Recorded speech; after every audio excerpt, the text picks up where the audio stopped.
நான் சொல்றேன். கடந்த 5 ஆண்டு காலத்தில் திமுக ஆட்சியில் ஒரு புதிய மின் திட்டம் கூட இவங்க கொண்டு வரல.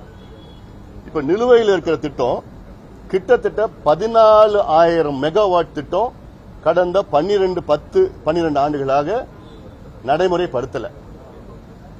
அந்த 14,000 இப்ப தமிழ்நாட்டுடைய மின் தேவைகள் பாத்தீங்கன்னா பீக்ல 21,000 மெகாவாட். ஆனா தனியார் அரசு எல்லாம் சேர்ந்து உற்பத்தி பாத்தீங்கன்னா 36,000 மெகாவாட் இருக்கு. அந்த 36,000 வந்து சீசனல் 9,000 மெகாவாட் வந்து சீசனல் இந்த காற்றாலைகள் இருக்கு. 9,000 மெகாவாட் அது வந்து மே, ஜூன், ஜூலை, ஆகஸ்ட் 4 மாசம் தான் வரும். இப்போ திமுக அரசுல புதுசா எதுவும் அறிவிக்கல, இருக்கிறதோடு நடைமுறைப்படுத்தல. இருக்கிறதுல எவ்வளவு பெண்டிங் இருந்தது, அதுல ஒண்ணு மட்டும்தான், அதுல 800 மெகாவாட் மட்டும்தான் இப்போ நடைமுறைப்படுத்தியிருந்தா கடைசியில். ஆக அவங்களுக்கு என்னன்னா அரசு உற்பத்தி செய்கின்ற மின் ஆலைகள்ல ஒரு யூனிட் வந்து 3 ரூபாயிலிருந்து 3,000 ரூபாய் உற்பத்தி செய்யலாம்.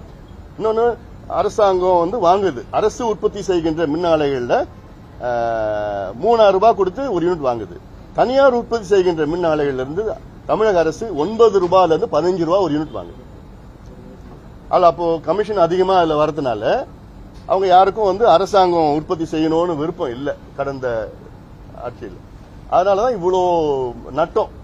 இன்னொன்னு சொல்ல போனா மின்சாரத்துறையில கடந்த 4 ஆண்டுகள்ல 4 முறை மின் கட்டணத்தை உயர்த்திருக்கிறாங்க.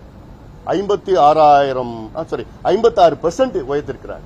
இதுல 1,50,000 கோடி ரூபாய் கூடுதலா மின்சாரத்துறைக்கு வருமானம் வந்தும் நட்டத்தில் ஓடிட்டு இருக்கு.